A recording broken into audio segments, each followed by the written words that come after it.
Hi, and welcome to the 2020 Economic Recession and Preparation channel. I'm your host, Tony. Thank you for joining me today.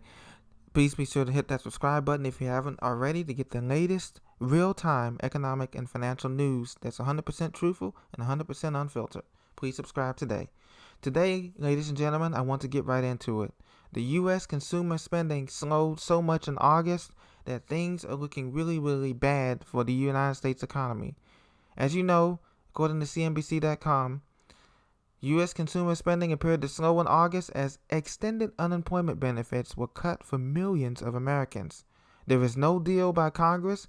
Congress has come back from their Labor Day vacation, and everything is appeared to be stalemate as they head toward election season. That means no second stimulus check is on the way for 60 million Americans or more, possibly. No rent extension or mortgage extension moratorium is going to be due, as that is bound to run out by December of this year.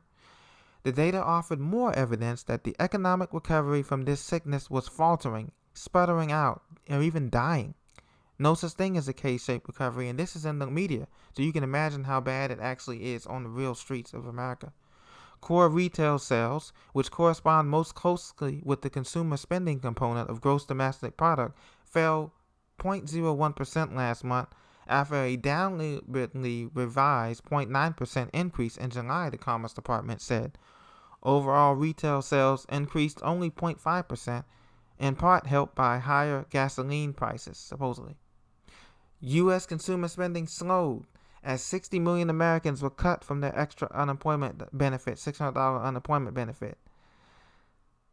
Now, this month, the labor market is losing tremendous speed in September after astounding employment gains were reported in May and June as businesses reopened, but they had to close back down again because of this sickness supposedly increasing in certain states. Job growth slowed further in August, and new applications for unemployment benefits remain perched at extraordinarily high levels so far in early September. At the same time, manufacturing and the PMI index showed signs of fatigue, with output slowing down last month. A $600 weekly unemployment subsidy that expired July 31st was replaced by a $300 weekly supplement, which, by the way, was not available in all 50 states. And the funds for this program is expected to run out this month, in the end of September. Economists estimated that the reduced unemployment benefit supplement cut income by about $70 billion in August, with at least 30 to 50 million people on unemployment benefits or trying to receive or getting unemployment benefits right now. The signs of a consumer spending slowdown could ramp up the pressure on the White House and Congress to restart negotiations for another stimulus package. It's funny how how the airlines and other companies can get $25 billion on the dime for their recovery efforts and still lay off people in October.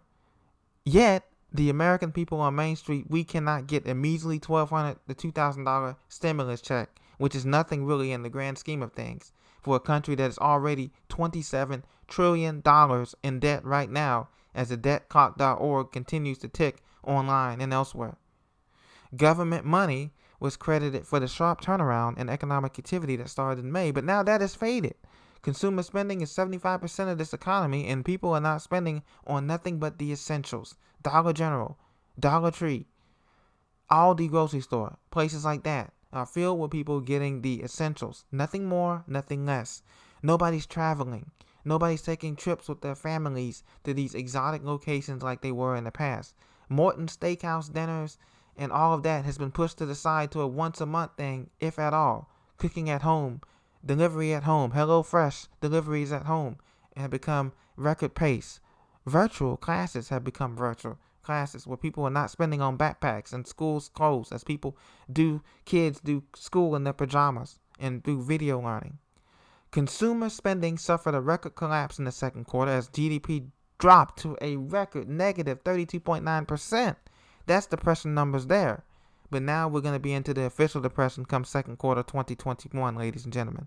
The pullback in core retail sales in August, if sustained, would set up a consumer spending on a slower growth path in the fourth quarter, which we're heading into after next month, ladies and gentlemen. So get prepared right now. Get the supplies that you need to sustain yourself through this depression, because the cavalry's not coming. It's clear that if we had the money, we would have already passed another stimulus bill if they were intent on, if Congress was intent on helping Main Street, the 99%, but they're not content.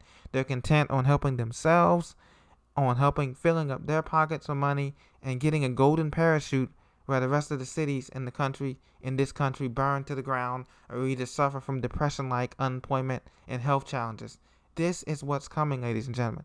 So, and not just in retail and housing, but in food, that's what's going to hurt the most. When these food shortages come, when you can no longer go to the grocery store and Walmart's no longer packing with beans and rice and packing the store with tuna or pasta, and they're not refilling the shelves as fast, and that's how you will know that we will have a sharp decrease in supplies, because most of our stuff doesn't come from here. As you know, it comes from China and other countries, most of our food supply and things besides produce and things like that, which comes from California. So get prepared now, stay prepared, be blessed, everyone. I'll talk to you very soon. Thank you very much.